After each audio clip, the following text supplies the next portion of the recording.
We're back again here with the Android head unit doubled in. This is a 6 months update. This has been my favorite universal Android head unit, and we have Kimberly over here. We have a little towel to block some of the lights so you don't see all the glare, and it's really bright outside. But yeah, so we have this head unit for over 6 months now. How do you feel about it performance wise? Let's start out with that. Has it slowed down over time? No, it hasn't slowed down. I haven't had any issues with it slowing down or lagging. It still works great. I use the radio daily. So you use like FM radio, AM, or? FM radio. Okay, and is the quality, like reception wise, pretty strong on these Android head units? Yeah, I would say it's pretty strong. It has like stereo radio.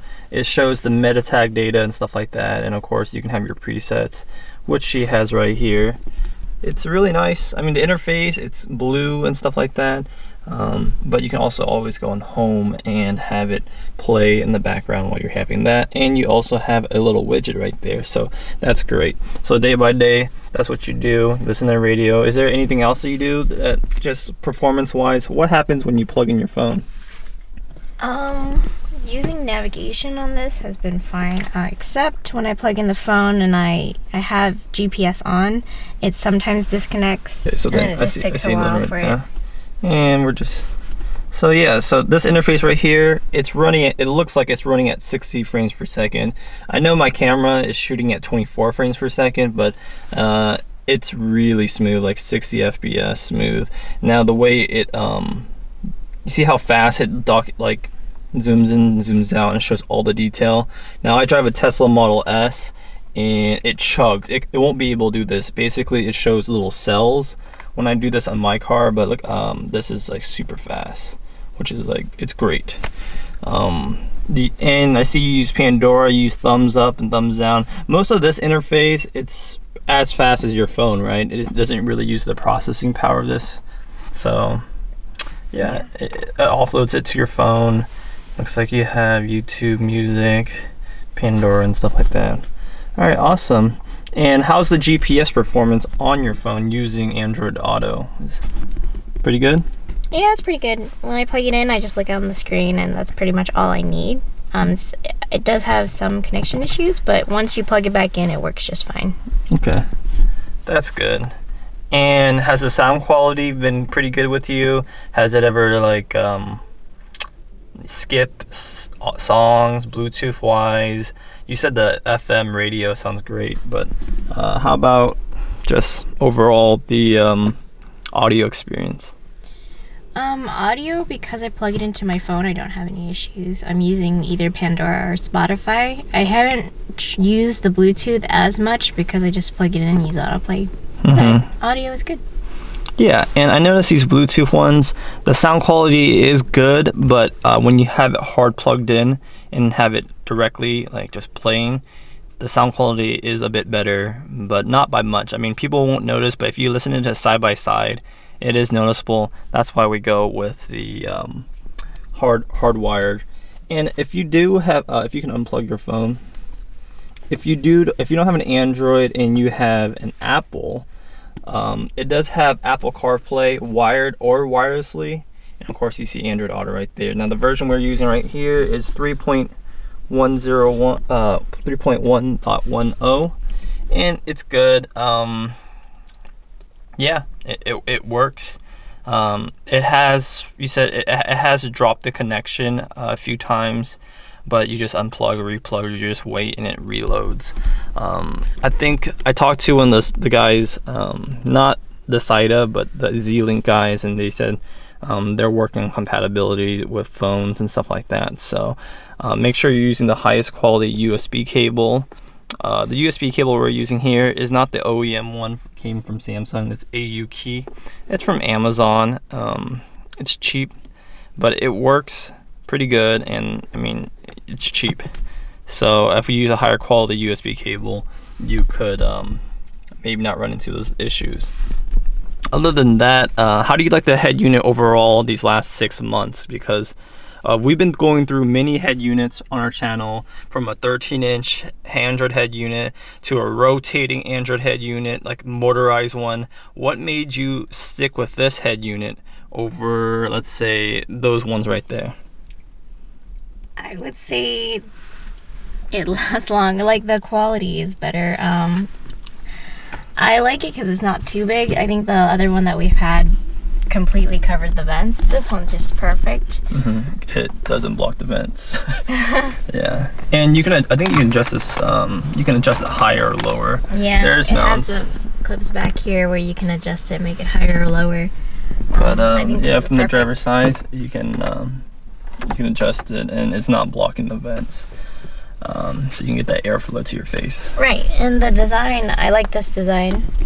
It's clean, simple. It is a glossy surface, but I don't have any issues with it, you know, sunlight wise. It loads pretty fast. The processing's pretty fast too. I don't have any issues with that. When I plug in my phone, it works right away, and I don't have any complaints there. Yeah, the sound quality, it's above what I would say. Like, the OEM unit was pretty trash. This one actually sounds really good. And just, you know, we just have a small BRZ with, you know, just like decent speakers or anything. But when you change your head unit to an Android head unit from the factory, like if you have an OEM unit, it's a big difference in the sound quality. Now, I'm not talking about if we go to a Pioneer or Sony, how much better that would be.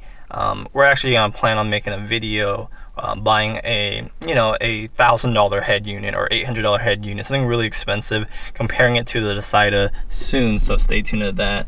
But yeah, you said this is your favorite because of the look. The fit and finish is definitely better than some of the Android head units I've seen out there. The glass is beveled right here. There is this silver kind of contrasting trim, which is it's pretty nice. It's better than, I would say, better than chrome. The BRZ thankfully still has this silver trim too, so that's really nice. So it does match with elements within the car.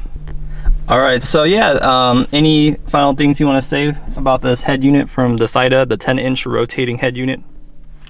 One thing I really appreciate about this head unit is when I plug in my phone, it doesn't even take more than a minute to load up. So when I want to play music, it just you just plug it in and you press play and it starts right away.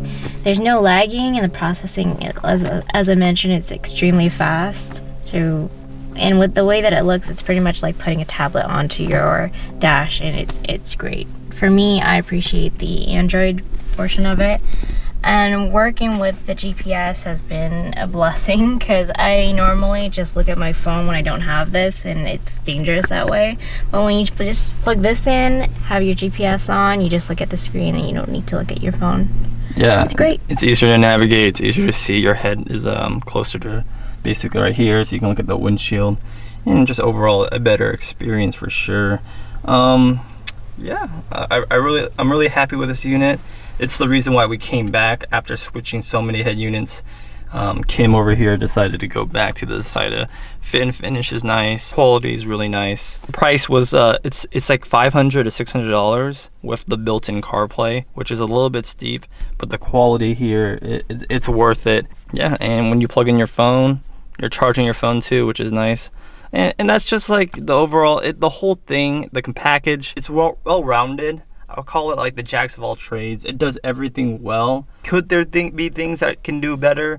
Like if this had less bezels, or the sound quality was the best of the best. It does a lot of things right, above average on a lot of things, making it the whole thing just great overall. Yeah, this unit is pretty sick. So if you guys want to check out this head unit, I'll link down below where we did a review on a review of this head unit. This is 6 months after, just going over the reliability and stuff like that, because people are always wondering, hey, how is this head unit holding up? So we did a 6 months and it's still rocking good. There's no scratches or anything. There's no, it held up great. And that's not like when we had our OEM head unit, the GPS on the OEM one head unit was unusable. It was so slow. There were scratches and stuff on the glossy plastics. This is glass, and glass is pretty it's pretty scratch resistant. So as you can tell, there's no dust in the screen, there's no scratches, which is great. And you know, 6 months and it still looks brand new. That is something to be had. But yeah, links down below if you were trying to buy this head unit. Remember, links down below if you were looking to watch my previous video on this head unit. It kind of goes in depth.